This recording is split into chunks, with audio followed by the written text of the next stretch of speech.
तो last video में हमने देखा था कि हम डेरिवेटिव यूज़ करते हैं स्लोप निकालने के लिए। किसी भी जो कर्व है हमें उसकी जब डायरेक्शन देखनी हो कि वो अपवर्ड स्लोपिंग है या डाउनवर्ड स्लोपिंग है, ये सब। लेकिन हम ये इकोनॉमिक्स में पढ़ क्यों रहे हैं, ठीक है? तो इसके एप्लीकेशंस क्या होते हैं इकोनॉमिक्स में, वो देखते हैं। तो डेरिवेटिव का जो हम यूज़ करते हैं वो फर्स्ट तो हमारा यूज़ होता है रेट ऑफ चेंज, यानी जो हमारा चेंज हो रहा है किसी भी चीज़ में वो किस रेट से हो रहा है, ये चेक करने के लिए हम क्या करते हैं, डेरिवेटिव यूज़ करते हैं। हमें स्लोप चेक करना है, वहाँ पे हम डेरिवेटिव का यूज़ करते हैं, ठीक है। तो फर्स्ट हो गया रेट ऑफ चेंज निकालने के लिए, सेकंड हो गया कि स्लोप निकालने के लिए, स्लोप ऑफ फंक्शन। स्लोप क्या बताता है हमारा, स्लोप हमारी कर्व की डायरेक्शन ही बताती है। थर्ड हम ये यूज़ करते हैं किस लिए, मैक्सिमम एंड मिनिमम निकालने के लिए।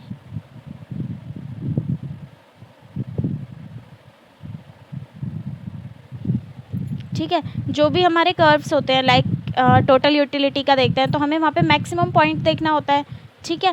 तो उसका हमें मैक्सिमम निकालना है तो हम डेरिवेटिव का यूज़ करते हैं। हमें किसी कर्व का मिनिमम निकालना है, लाइक हम एवरेज कॉस्ट चेक कर रहे हैं तो वहाँ पे हम यू शेप होती है एवरेज कॉस्ट की कर्व, तो वहाँ पे जो उसका मिनिमम पॉइंट होता है वो हमें निकालना होता है। तो जो ये एक्सट्रीम वैल्यूज़ होती हैं जहाँ पे हम कोई भी मिनिमम या मैक्सिमम निकाल रहे होते हैं वो भी हमारा किससे निकलता है, डेरिवेटिव के यूज़ से।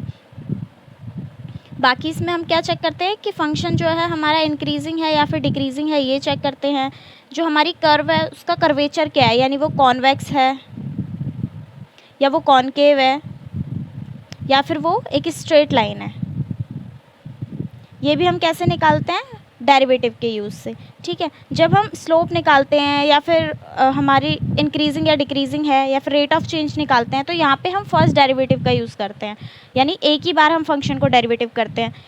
लाइक ये मेरा कर्व है तो यहाँ पे मेरे ये जो कर्व जा रही है क्या है, हमें क्लियरली पता चल रहा है कि ये पॉजिटिव है यानी कि इंक्रीजिंग है, ठीक है। अब ये तो हो गया कि मैं एक बार डेरिवेटिव निकालूंगी और वो पॉजिटिव आए तो मुझे पता चल गया कि मेरे कर्व जो है वो एक पॉजिटिव स्लोपिंग है।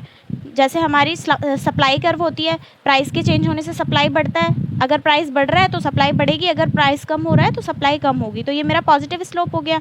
तो ये तो मेरा फर्स्ट टाइम डेरिवेटिव से पता चल जाएगा। लेकिन ये जो हमारी कर्व है जो पॉजिटिव स्लोपिंग है ये किस रेट से बढ़ रही है, इंक्रीजिंग रेट से बढ़ रही है, डिक्रीजिंग रेट से बढ़ रही है या फिर लीनियर है, ठीक है। इसका जो रेट बताता है, हम पढ़ते हैं ना जब हम टोटल कॉस्ट निकालते हैं या फिर रिवेन्यू निकालते हैं तो हमारे जो इंक्रीजिंग कर्व होती है वो इंक्रीजिंग रेट से बढ़ रही है या डिक्रीजिंग रेट से बढ़ रही है, ये हम चेक करते हैं डबल डेरिवेटिव से।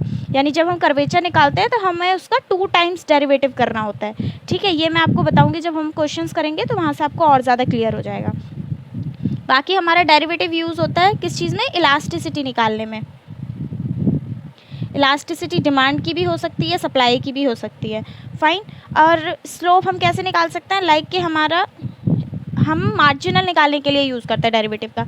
लाइक कि हमें टोटल रेवेन्यू दिया हुआ है तो डेरिवेटिव की हेल्प से हम मार्जिनल रेवेन्यू निकाल सकते हैं। हमें यहाँ पे टोटल कॉस्ट दी हुई है तो डेरिवेटिव की हेल्प से हम मार्जिनल कॉस्ट निकाल सकते हैं। हमें टोटल यूटिलिटी दी हुई है तो डेरिवेटिव की हेल्प से हम मार्जिनल यूटिलिटी निकाल सकते हैं, क्योंकि हमें इसका स्लोप ही तो चेक करना होता है। जिस कर्व का पॉजिटिव स्लोप है या नेगेटिव स्लोप है उसी से हमारी मार्जिनल पता चलती है। लाइक जब ये हमारी टोटल यूटिलिटी कर्व होता है तो ये पहले इंक्रीजिंग, एक सेकेंड, तो हम क्या करते हैं इसके स्लोप को देखते हुए ही तो मार्जिनल यूटिलिटी बनाते हैं। लाइक ये पहले क्या हो रहा है, इंक्रीजिंग रेट से बढ़ रहा है, सॉरी ये इंक्रीज़ हो रहा है बट डिक्रीजिंग रेट से बढ़ रहा है, तो इंक्रीज़ हो रहा है इसीलिए हम पॉजिटिव बनाते हैं, लेकिन डिक्रीजिंग रेट से बढ़ रहा है इसीलिए वो डिक्रीज़ होता है। यहाँ पे ये मैक्सिमम है तो यहाँ पे ये 0 होगा, उसके बाद ये नेगेटिव यानी यहाँ से डाउनवर्ड है तो उसके बाद ये हमारा नेगेटिव हो जाता है। तो ये क्या हो गया, एम यू हमारा स्लोप ही तो है टी यू का, तो एम यू निकालने के लिए हम क्या करेंगे, टोटल यूटिलिटी का डेरिवेटिव कर देंगे यानी उसका स्लोप चेक करेंगे, फाइन। बाकी हम यहाँ से अपनी आउटपुट की इलास्टिसिटी भी निकाल सकते हैं। हमें टोटल प्रोडक्ट दिया हुआ है तो हम इसका स्लोप निकाल के मार्जिनल प्रोडक्ट भी निकाल सकते हैं। तो इन सब चीज़ों के लिए हमारा डेरिवेटिव यूज़ होता है और इसीलिए हम इकोनॉमिक्स में डेरिवेटिव पढ़ते हैं। अब ये एक इकोनॉमिक्स में एप्लीकेशन करते टाइम हमारे डेरिवेटिव की एक इक्वेशन दी हुई है। ये क्वेश्चन है आपकी बुक का ही एग्जाम्पल है।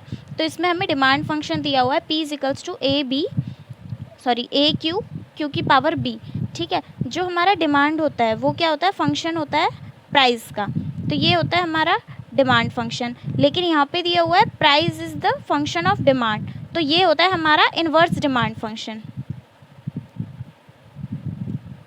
तो यहाँ पे हमें इन्वर्स डिमांड फंक्शन दिया हुआ है और हमें इक्वेशन दी हुई है P is equals to A Q and B, और हमें निकालना क्या है, मार्जिनल रेवेन्यू। मार्जिनल रेवेन्यू निकालने के लिए हम क्या करेंगे, टोटल रेवेन्यू का स्लोप निकाल देंगे, ठीक है। लेकिन हमें तो क्वेश्चन में टोटल रेवेन्यू नहीं दिया हुआ, तो पहले हम क्या करेंगे, टोटल रेवेन्यू निकालेंगे।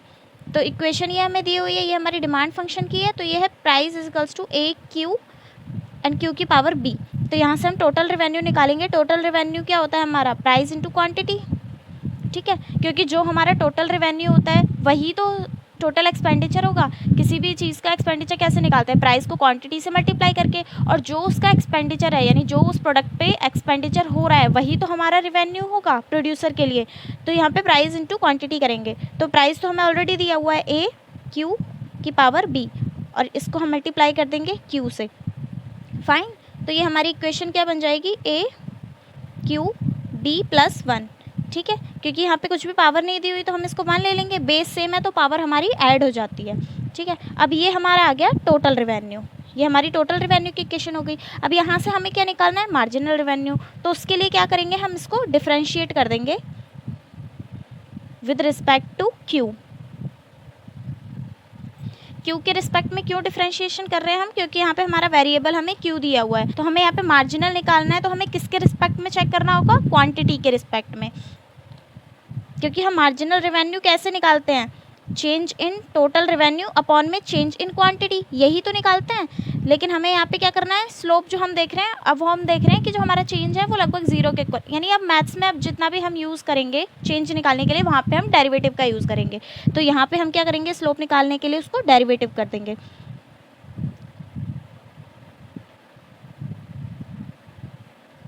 तो यहाँ से हम जब इसका डिफरेंशिएट करेंगे तो यहाँ से हमारे पास आ जाएगा मार्जिनल रेवेन्यू, और इस पूरे का हम डिफरेंशिएट कर देंगे तो ये हमारे पास क्या आएगा, A हमारा एज इट इज़ रहेगा क्योंकि ये कांस्टेंट है।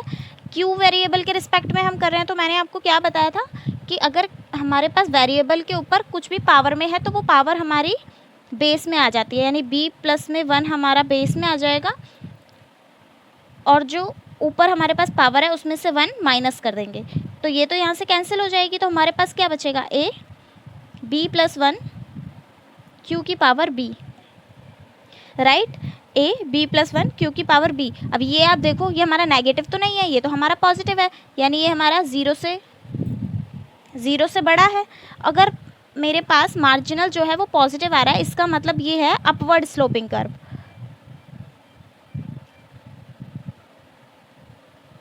या इसको हम बोल सकते हैं कि पॉजिटिव स्लोपिंग कर्व, ठीक है। जैसे हमारी डिमांड सप्लाई की होती है ना, पॉजिटिव स्लोप, जिसमें हमारा कर्व ऐसे बनता है। तो ये अगर मेरे पास डेरिवेटिव करने के बाद जो मार्जिनल है वो पॉजिटिव आ रहा है, 0 से बड़ा आ रहा है, इसका मतलब जो हमारी कर्व है वो अपवर्ड स्लोपिंग है। लेकिन अब वो किस रेट से बढ़ रही है, यानी कि वो जो इंक्रीज़ आ रहा है वो इंक्रीजिंग रेट से आ रहा है, डिक्रीजिंग रेट से आ रहा है, क्योंकि इंक्रीजिंग कर्व तो हमारी ये भी है, इंक्रीजिंग कर्व हमारी ये भी है, और इंक्रीजिंग कर्व हमारी ये भी है।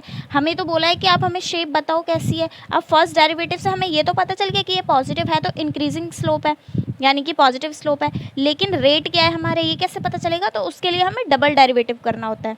उसके लिए पूरा कॉन्सेप्ट हम डायग्राम से रिलेट करके दोबारा से पढ़ेंगे। अभी आप बस ये देखो कि ये जो है हमने क्या किया है, मार्जिनल निकाला है, और मार्जिनल हमारा पॉजिटिव आया है, इसका मतलब जो हमारी कर्व है वो अपवर्ड स्लोपिंग है, फाइन।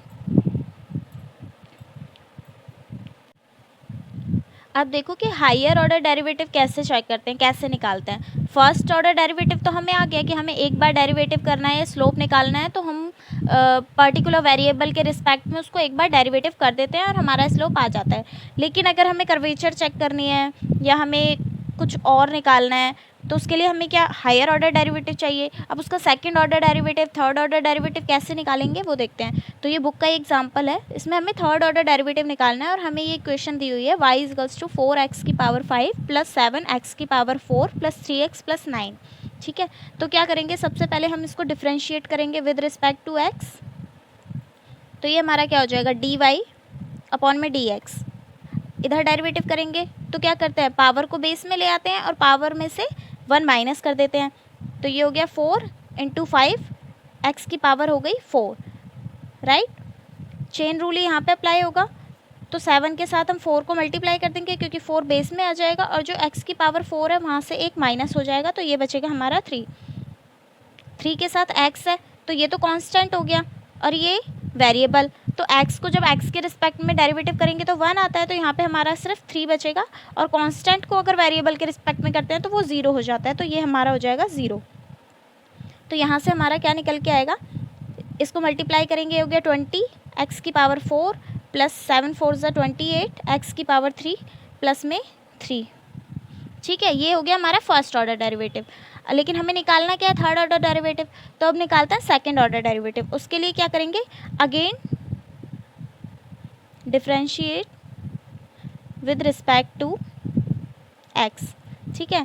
या फिर हम इसको लिख सकते हैं कि differentiation of dy by D X with respect to x, क्योंकि अब हम क्या कर रहे हैं, dy बाई डी एक्स का ही तो डिफरेंशिएशन कर रहे हैं। तो अगर हम इसको जब दोबारा करते हैं तो कैसे लिखते हैं, D square Y D X square, क्योंकि y को तो हम डिफरेंशिएट करते हैं, ठीक है। डिफरेंशिएशन का साइन तो हमारा d बाई डी एक्स होता है, तो अगर हम उसका स्क्वायर करेंगे तो d के ऊपर स्क्वायर लगाएंगे और dx के ऊपर स्क्वायर लगाएंगे और उसके बाद y लिखेंगे, ठीक है। y के ऊपर स्क्वायर मत लगाना। अब जब इसको दोबारा से डिफरेंशिएट करेंगे तो क्या करना है, हमें इस वाली टर्म को डिफरेंशिएट करना है। तो अब 20 तो हमारे पास एज इट इज़ रहेगा, x की पावर 4 है तो 4 नीचे आ जाएगा, x की पावर हो जाएगी हमारी 3, ठीक है। यहाँ पे 28 एज इट इज़ रहेगा, x की पावर 3 है तो 3 नीचे आ जाएगा, ऊपर बचेगा हमारा x की पावर 2। अगेन यहाँ पे कांस्टेंट बचा हुआ है 3, तो ये हमारा हो जाएगा 0। तो यहाँ से हमारी क्या निकल के आएगी, 20 को 4 से मल्टीप्लाई करेंगे तो ये हो गया हमारा 80 x की पावर 3 प्लस 28 को जो मल्टीप्लाई करेंगे तो ये हमारा हो जाएगा 84 x का स्क्वायर, और 0 हम यहाँ पे नहीं लिखेंगे, तो ये हमारा हो गया सेकंड ऑर्डर डेरिवेटिव, ठीक है। सेकंड ऑर्डर डेरिवेटिव हमारा क्या निकल के आया है, ये यहाँ पे लिख लो, सेकंड ऑर्डर डेरिवेटिव, ये हमारा क्या निकल के आया है, 80 एक्स स्क्वायर प्लस में 84 एक्स स्क्वायर। तो अब क्या करना है, हमें डिफरेंशिएट करना है सेकंड ऑर्डर डेरिवेटिव को again with respect to x, ठीक है, क्योंकि हमें थर्ड ऑर्डर डेरिवेटिव निकालना था, अभी हमने सिर्फ सेकंड ऑर्डर डेरिवेटिव निकाला है, अब हम थर्ड ऑर्डर डेरिवेटिव निकालेंगे। तो ये हमारा क्या हो जाएगा, D cube Y D X cube, ठीक है। अब जो हमारा आंसर आया था इसको वापस से डेरिवेटिव करेंगे तो 80 एज इट इज़ रहेगा, 3 नीचे आ जाएगा, तो ये हमारा हो गया स्क्वायर, क्योंकि पावर में से 1 माइनस करेंगे, 84 एज इट इज़, ये हो गया x की पावर 1, क्योंकि पावर में से 1 माइनस हो गया। अब हमारे पास यहाँ पे कोई कांस्टेंट नहीं है, तो ये टर्म इतनी ही रहेगी। अब अगर इसको मल्टीप्लाई करेंगे तो क्या आएगा हमारा, ये हो गया हमारा 240 एक्स स्क्वायर, और यहाँ पे 2 मल्टीप्लाई भी होगा क्योंकि बेस नीचे आया था ना, तो 84 को 2 से मल्टीप्लाई करेंगे, ये हमारा हो जाएगा 168 एक्स। तो ये आ गया हमारा थर्ड ऑर्डर डेरिवेटिव।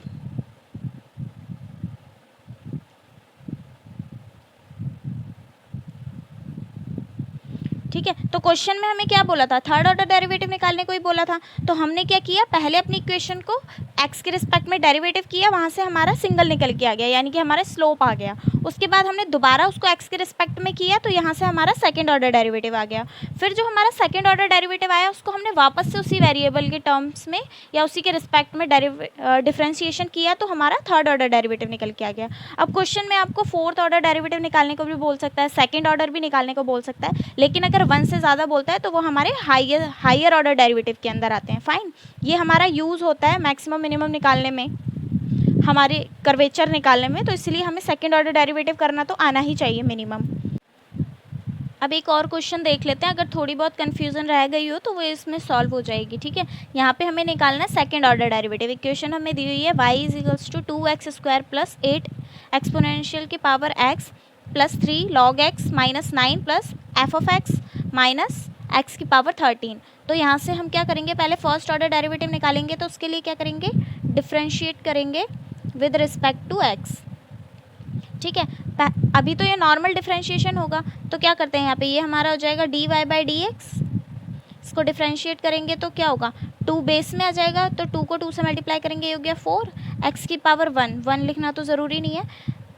उसके बाद है हमारा 8 e की पावर x, तो याद रखना जब भी e की पावर x होता है तो उसका डेरिवेटिव भी e की पावर x ही होता है, ठीक है। तो उसके डेरिवेटिव में कोई चेंज नहीं आता, और बाकी कांस्टेंट तो हमारा ऐसे ही रहेगा क्योंकि वो मल्टीप्लाई में है वेरिएबल वाली टर्म के साथ। तो ये हमारा क्या हो जाएगा, 8 e की power x as it is वही रहेगा। फाइन। अब ये हमारा 3 log x, log x का डेरिवेटिव मैंने क्या बताया था कि 1 अपॉन में जो भी हमारे पास log के साथ टर्म है वो हमारी अपॉन में आ जाती है। तो log x का डेरिवेटिव क्या होता है, 1 अपॉन में x, और 3 इसके साथ मल्टीप्लाई में कांस्टेंट है। अगर ये वेरिएबल होता तो ये डबल वेरिएबल की टर्म में आता, उसका डिफरेंशिएशन मैं आपको बाद में बताऊंगी प्रोडक्ट डिफरेंशिएशन में, ठीक है। यहाँ पे कांस्टेंट है तो कांस्टेंट एज इट इज़ रहेगा, log x का हो जाएगा 1 अपॉन में x। फाइन। ये हमारा कांस्टेंट है, कांस्टेंट का डेरिवेटिव 0 होता है। एफ ऑफ एक्स दिया हुआ है, इसका डेरिवेटिव मैंने आपको बताया था ना कि हम डेरिवेटिव को डैश की फॉर्म में भी नोट डाउन कर सकते हैं। तो यहाँ पे हमारा एफ ऑफ एक्स का डेरिवेटिव क्या हो गया, एफ ऑफ डैश एक्स, ठीक है। और यहाँ पे देखो ये 13 पावर में है तो ये हमारा बेस में आ जाएगा, और x की पावर में से 1 माइनस हो जाएगा, तो 13 माइनस 1 यहाँ पे हमारा 12 हो गया। तो यहाँ से जो हमारा फर्स्ट ऑर्डर डेरिवेटिव निकल के आया वो है 4x प्लस में 8 e की पावर x प्लस में ये मल्टीप्लाई में है यहाँ पे, तो ये हो गया 3 अपॉन में x plus F of dash x minus 13 x की पावर 12। ये हमारा हो गया first order derivative. Fine.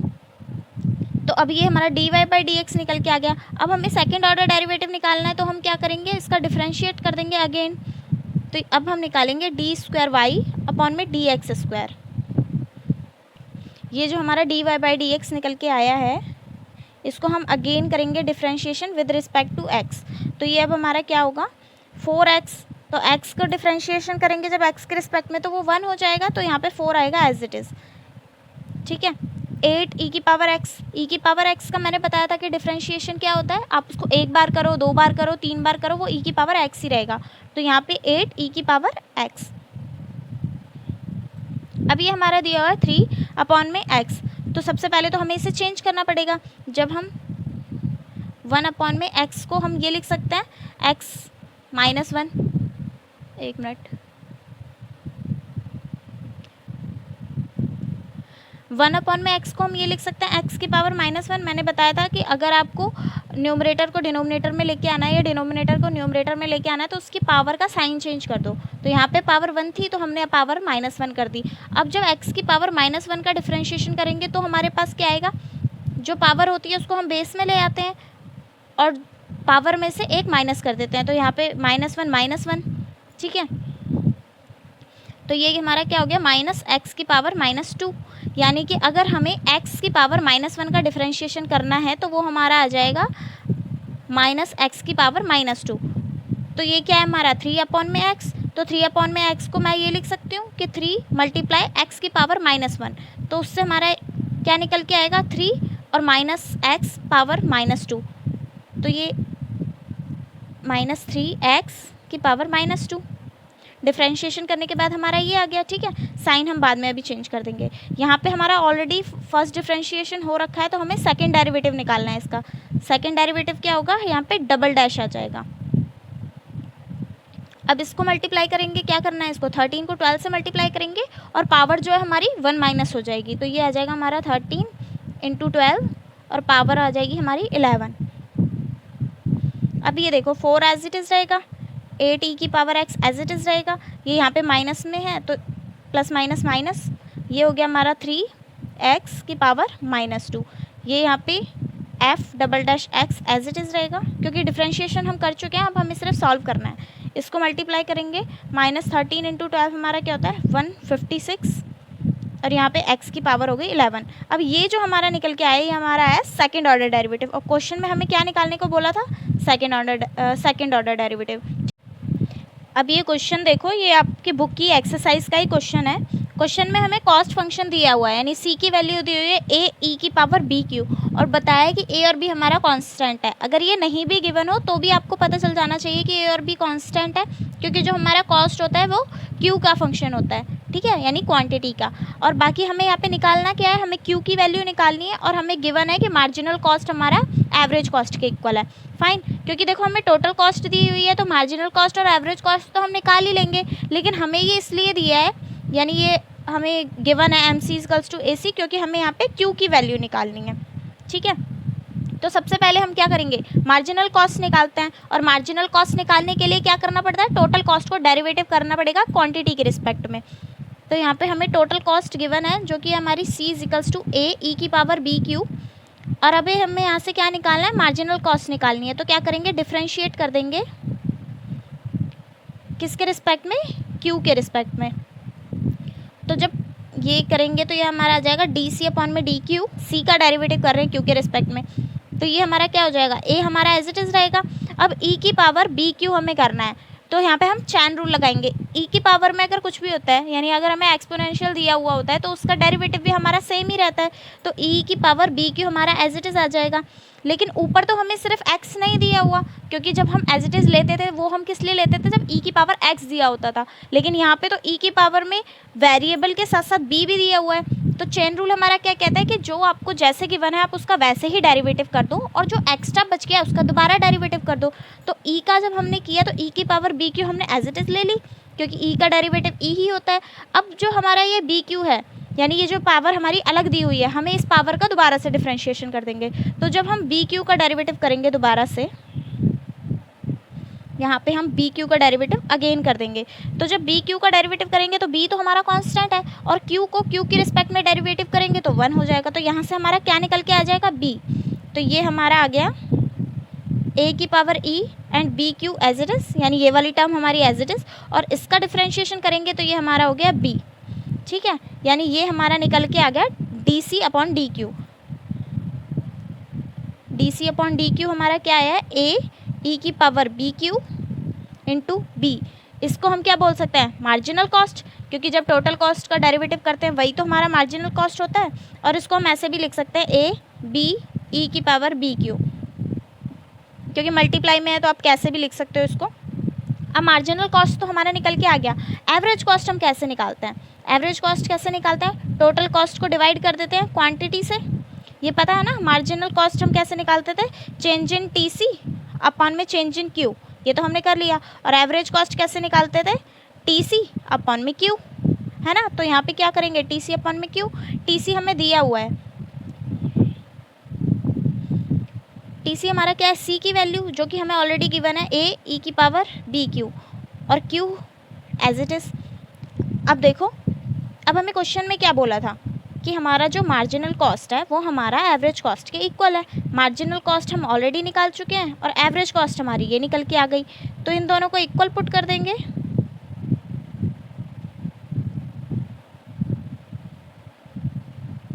Fine. अब ए से हमारा ए कैंसिल आउट हो गया, यहाँ पे बी की पावर ई की पावर बी क्यू और ई की पावर बी क्यू ये भी हमारा कैंसिल आउट हो गया। तो यहाँ से हमारा बचा क्या, यहाँ से हमारा बचा b is equals to 1 upon में q। ठीक है, अब इसको देखो, यहाँ पे ये डिवाइड में है तो यहाँ जाके मल्टीप्लाई हो जाएगा, तो ये क्या हो गया हमारा B Q is equals to 1।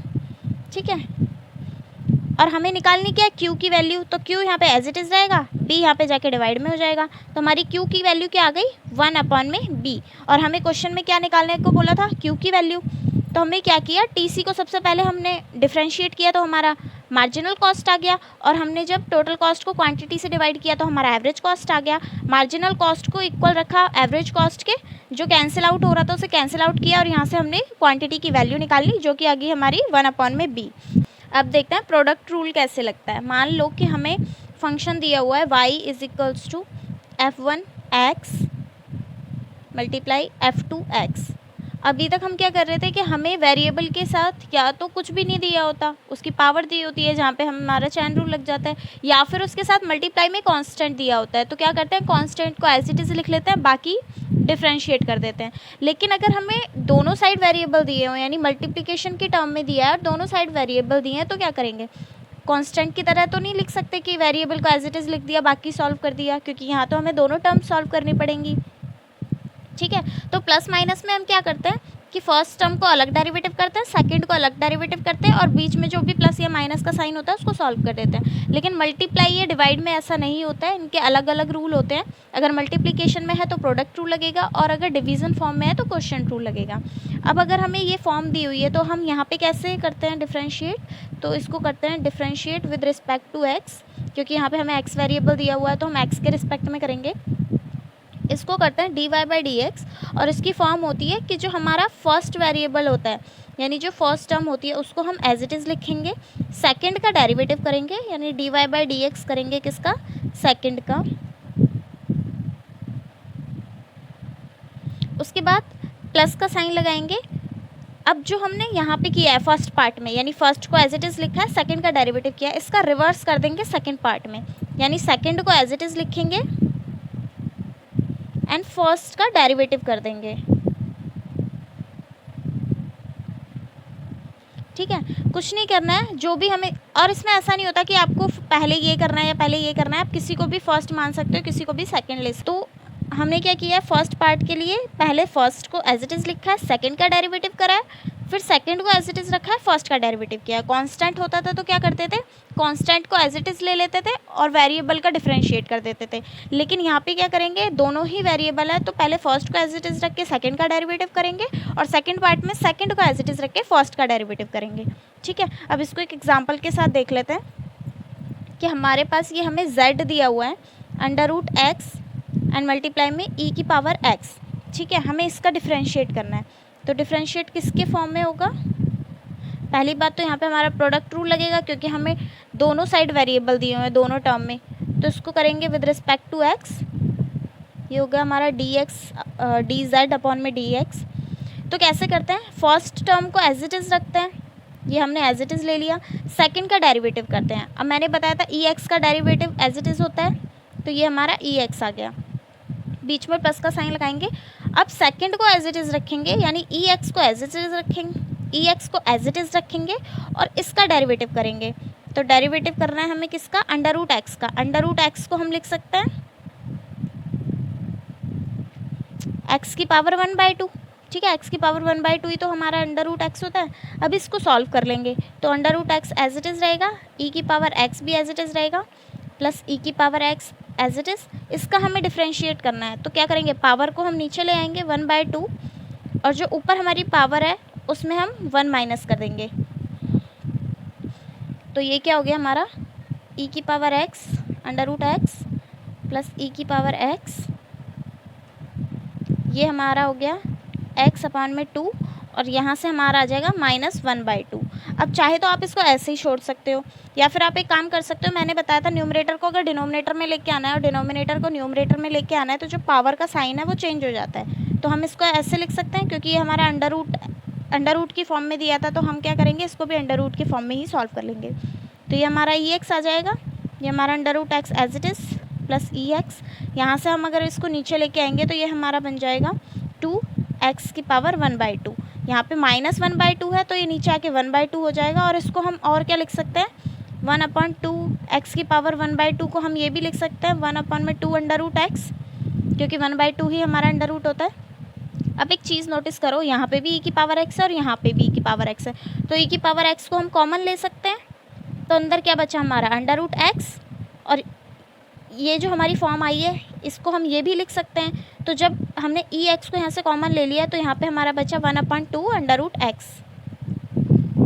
ठीक है, तो यहाँ से हमारा सॉल्व हो गया, ये हमारा था प्रोडक्ट मेथड। अब एक और क्वेश्चन सॉल्व कर लेते हैं बुक का।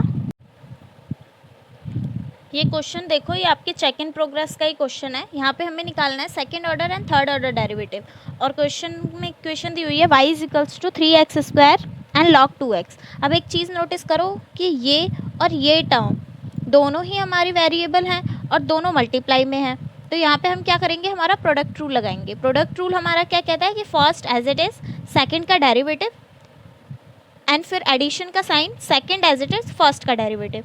ठीक है, तो क्या करेंगे यहाँ पे, differentiation with respect to x। Fine, तो ये हो गया हमारा dy बाई डी एक्स।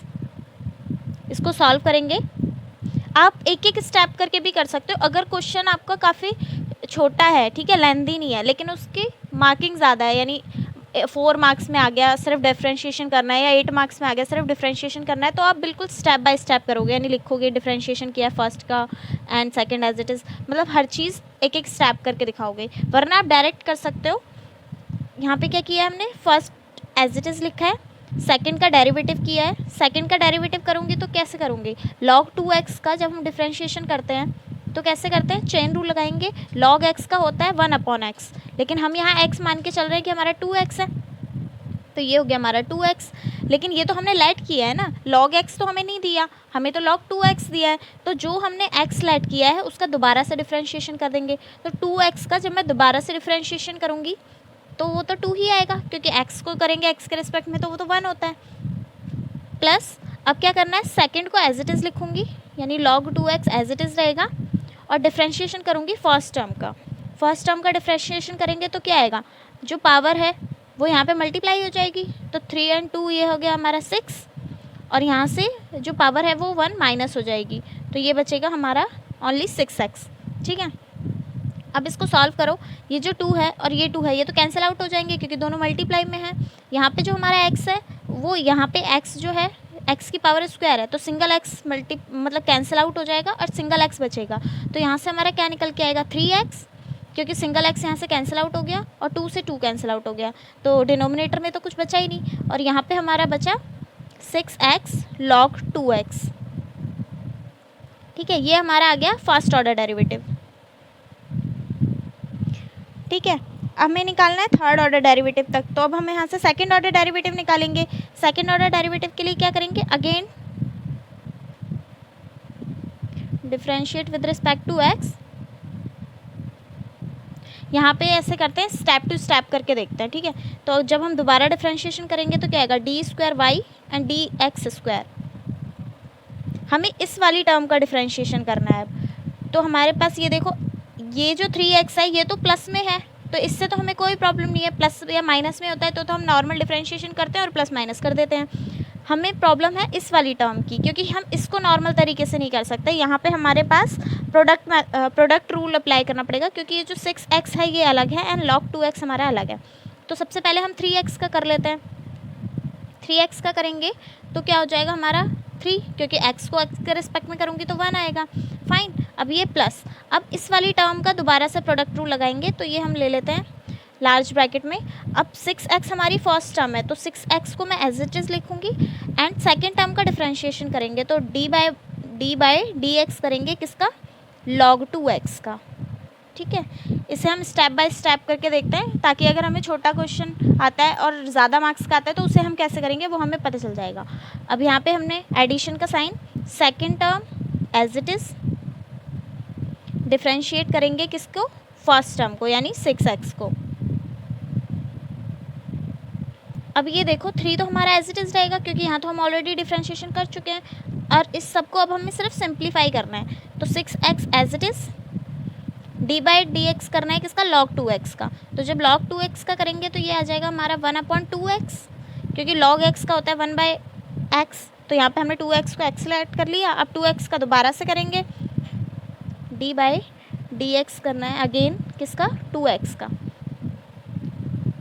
अब ये log 2x as it is, यहाँ पे d बाई dx करना है 6x का। 6x का करेंगे तो क्या आएगा, सिर्फ 6, क्योंकि x का करेंगे तो 1 हो जाएगा।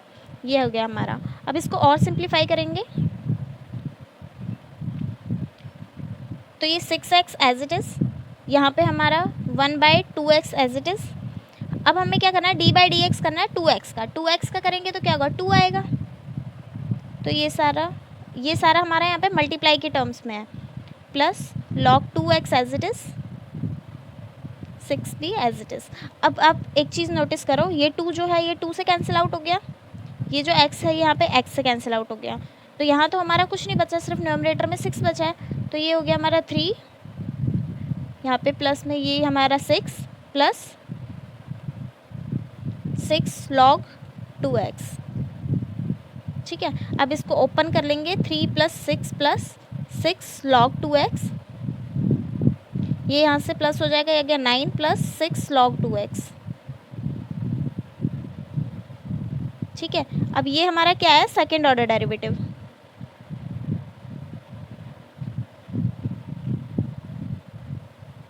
फाइन, फर्स्ट ऑर्डर डेरिवेटिव हमारा आया था 3x + 6x log 2x, second order derivative आया हमारा 9 + 6 log 2x।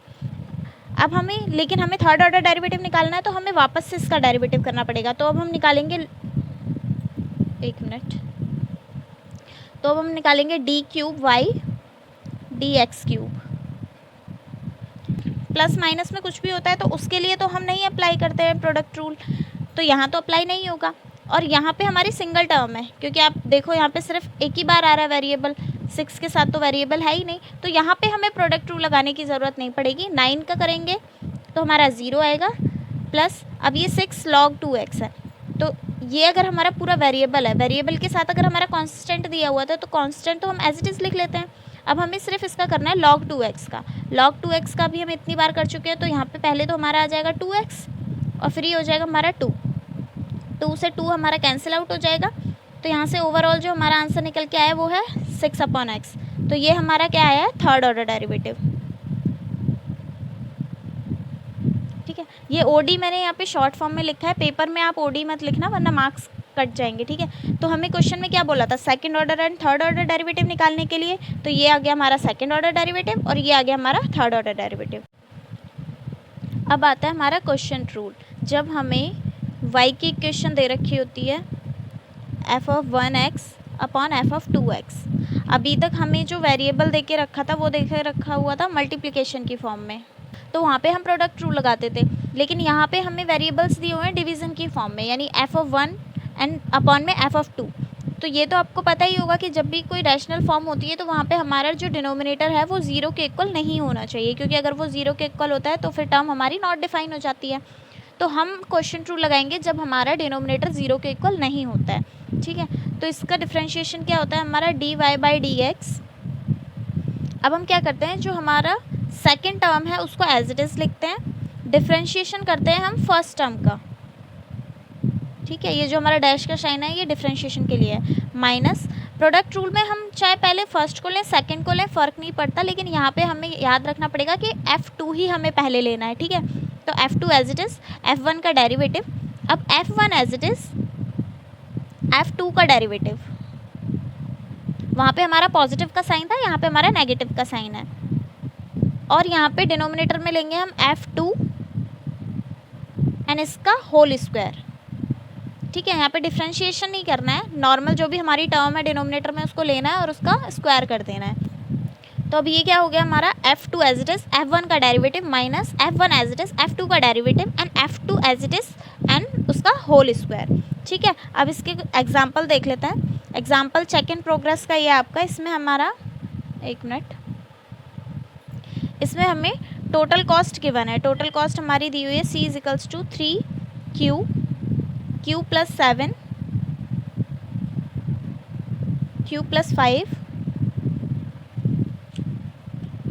And here is 5। ठीक है, और हमें निकालना क्या है, फाइंड MC। मार्जिनल कॉस्ट निकालने के लिए हम क्या करते हैं, ये तो अभी तक आपको अच्छे से रट गया होगा। ठीक है, स्लोप निकाल रहे हैं, मार्जिनल निकाल रहे हैं, तो उसके लिए क्या करेंगे, डेरिवेटिव करेंगे। तो डेरिवेटिव किसका करना है हमें, c का, एंड करना है किसके, q के रिस्पेक्ट में। ठीक है, तो जो हमारे पास 3q है, q + 7, इसको हम पहले सॉल्व कर लेंगे, तो इसको मल्टीप्लाई करेंगे तो ये क्या हो जाएगा, 3q² + 21q। ठीक है, ये बनेगा। अब ये यहाँ पे काफ़ी लंबा हो गया 21, आप चाहे तो इसको ऐसे भी लिख सकते हो 3q² + 7q, क्योंकि मेन हमें क्या करना होता है, वेरिएबल को सिंगल फॉर्म में लेके आना होता है। तो वेरिएबल हमारा जो यहाँ पे मल्टीप्लाई में था, हमने उसको पहले मल्टीप्लाई करके सिंगल फॉर्म में ले आए हैं, तो चाहे आप इसको यूज़ करो चाहे आप इसको यूज़ करो, उससे कोई फ़र्क नहीं पड़ेगा। ठीक है, तो अब देखो जो हमारी c की फॉर्म थी वो हमारी अब बन गई है 3q² + 7q q + 5 + 5। अब यहाँ पे कोई भी वेरिएबल मल्टीप्लिकेशन की फॉर्म में नहीं है, तो यहाँ पे सीधा सीधा हम क्वेश्चन रूल लगा देंगे। ठीक है, तो क्वेश्चन रूल हमारा क्या कहता है, सबसे पहले तो इसको डिफ्रेंशिएट करना है विद रिस्पेक्ट टू q। तो क्वेश्चन रूल हमारा क्या कहता है कि जो हमारा फर्स्ट टर्म है वो, सॉरी हमारी जो सेकेंड फॉर्म है वो हम लिखेंगे एज इट इज़, ये हमारा है dc अपॉन में dq। वो बार बार dy/dx करते हैं ना, तो वो याद रह जाता है। ये हमारा dc अपॉन में dq। सेकेंड फॉर्म हमारी as it is, first form को हमें करना है डेरिवेटिव। ठीक है, तो यहाँ पे हम लिखेंगे d/dq, किसका, फर्स्ट फॉर्म का।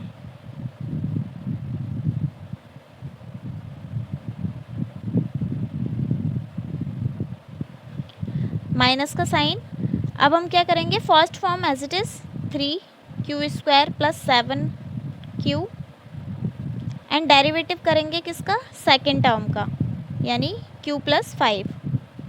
अब ये देखो कि यहाँ पे प्लस 5 भी तो है ना, लेकिन हमें प्लस 5 का करने की तो ज़रूरत ही नहीं है क्योंकि ये तो हमारा कांस्टेंट है। अगर हम यहाँ पे लिखते भी हैं तो ये तो प्लस में 0 आ जाएगा, उससे कोई फ़र्क नहीं पड़ेगा, तो इसको हम इतना ही रखेंगे। एंड अपॉन में हमारा आ जाएगा जो हमारी लोअर फॉर्म होती है यानी डिनोमिनेटर, उसका होल स्क्वायर। ठीक है, अब ये हमारा डिफ्रेंशिएशन निकल के आ गया। अब हमें इससे क्या करना है, कुछ नहीं करना, सिर्फ फर्दर सॉल्व करना है। तो ये डी अपॉन डी क्यू, ये हमारा यहाँ से आ गया q प्लस 5। इसका डिफ्रेंशिएशन करेंगे तो 3 तो हमारे यहाँ पे कांस्टेंट है, तो 3 तो हमारा एज इट इज़ रहेगा। हमें इस अंदर वाली टर्म का डिफ्रेंशिएशन करना है, तो q² का करेंगे तो क्या होगा हमारा 2q, 7q का करेंगे तो क्या आ गया 7। ये वाली टर्म हमारी एज इट इज़ रहेगी q² प्लस 7q। यहाँ पे हमें q प्लस 5 का करना है, तो जब हम q का करेंगे तो q का q के रिस्पेक्ट में करेंगे तो 1 आएगा, और 5 को q के रिस्पेक्ट में करेंगे तो ये कांस्टेंट है इसलिए हमारा 0 हो जाएगा। तो इसे ओवरऑल करेंगे तो क्या हो गया 1 प्लस 0, तो यहाँ पे 1 आएगा। 1 को इससे मल्टीप्लाई करेंगे तो कुछ फ़र्क नहीं पड़ेगा, चाहे तो लिख लो या मत लिखो, ये यहाँ से नेगलीफाई हो जाएगा। अपॉन में है हमारा q प्लस में 5 का होल स्क्वायर।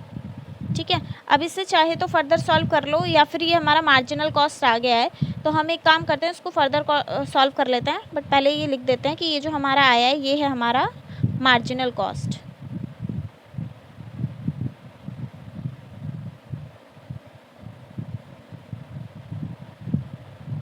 सेवन क्यू, यहाँ पे 1 लिखने का कोई फ़ायदा नहीं है क्योंकि 1 तो हमारा मल्टीप्लाई होके वापस से वही टर्म आ जाएगी। तो ये जो है हमारा क्या निकल के आ गया यहाँ से, मार्जिनल कॉस्ट। अब हम इसको चाहे इतना ही छोड़ सकते हैं क्वेश्चन में, और चाहे तो इसको हम सिंप्लीफाई कर सकते हैं। तो सिंप्लीफाई करेंगे तो क्या होगा हमारा, 3 को एज इट इज़ 3 हमारा देखो यहाँ पे भी है और यहाँ पे भी है, तो 3 को तो मैं कॉमन ले सकती हूँ यहाँ से। ठीक है, तो अंदर क्या बचा q प्लस 5, 2q प्लस 7, और यहाँ से प्लस में आया हमारे पास q² प्लस 7q, एंड नीचे हमारा q प्लस में 5 का होल स्क्वायर। अब इसको मल्टीप्लाई करेंगे तो 3 तो हमारा एज इट इज़ कॉमन रहेगा, q को 2q से करूँगी तो ये हो जाएगा 2q², q को 7 से करेंगे तो ये हो जाएगा 7q, यहाँ पे 5 को 2q से करेंगे तो ये हो जाएगा हमारा 10q, एंड 7 को 5 से करेंगे तो 35। यहाँ पे q² plus 7q as it is रहेगा, और नीचे हमारा रहेगा q प्लस 5 का होल स्क्वायर। अब यहाँ से एक चीज़ नोटिस करो आपकी क्या क्या कैंसिल आउट हो रहा है, कुछ कैंसिल आउट हो सकता है या नहीं हो सकता। एक मिनट, यहाँ पे ये माइनस का साइन है, ठीक है, तो ये भी हमारा माइनस का रहेगा और ये भी हमारा माइनस का रहेगा। प्लस माइनस में कई बार क्वेश्चन लॉन्ग होता है ना तो मिस्टेक हो जाती है, तो आप एक एक स्टेप पे एक बार क्रॉस चेक ज़रूर कर लेना कि आपने साइन सही लगाया हो। ठीक है, अब यहाँ से देखो 7q पॉजिटिव है, यहाँ पे 7q नेगेटिव है, तो ये दोनों तो यहाँ से कैंसिल आउट हो गए। अब यहाँ पे हमें ये भी q² है, ये भी q²। अगर 2q² में से 1q² गया तो हमारे पास क्या बचा, ओनली q²। ठीक है, एंड यहाँ पे ये हमारा बचा हुआ है 10q, और कुछ ये है 35 जो कैंसिल आउट नहीं हुआ है। उसके अलावा तो कुछ बचा नहीं है क्योंकि ये हमने ऑलरेडी यूज़ कर लिया इसके साथ, ये यहाँ से कैंसिल आउट हो गया, 10q as it is, 35 as it is, और नीचे हमारा q प्लस 5 का होल स्क्वायर, और 3 हमारा जो यहाँ से हमने कॉमन ले रखा था। तो ये है हमारा MC। अगर कोई क्वेश्चन हमारा फर्दर सिंप्लीफाई होता रहता है, मतलब हम उसको सिंपलेस्ट फॉर्म निकाल सकते हैं तो हम निकाल लेंगे, अगर हमसे नहीं हो रहा है तो उसको एज इट इज़ भी छोड़ सकते हैं, क्योंकि क्वेश्चन का पॉइंट है हमारा मार्जिनल कॉस्ट निकालना या उसका डेरिवेटिव करना। ठीक है, तो जितना भी सिंप्लीफाई हो उतना करो।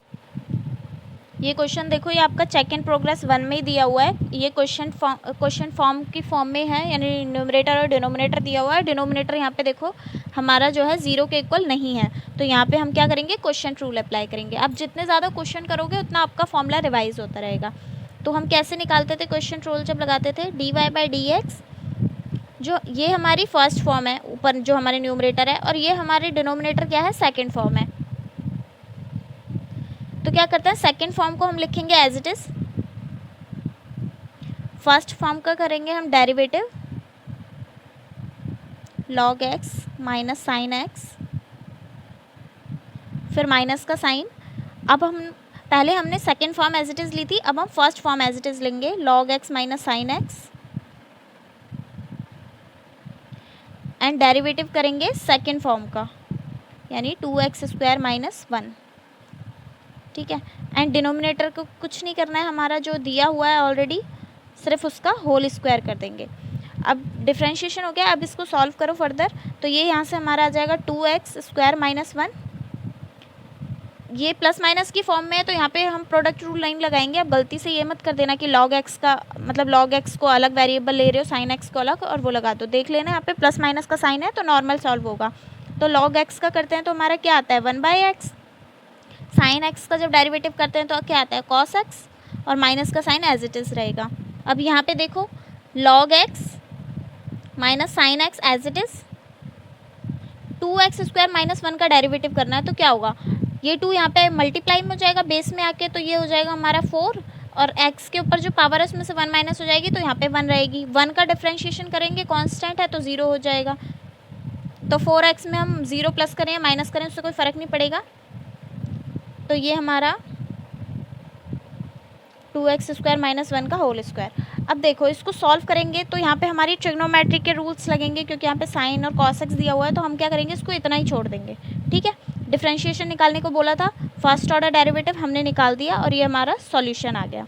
ठीक है, तो कहीं भी अगर आप प्रोडक्ट रूल लगाना हो या क्वेश्चन रूल लगाना हो तो आई होप वो आप क्वेश्चन सॉल्व कर पाओगे। इससे आगे का हम करेंगे नेक्स्ट वीडियो में। Till then bye.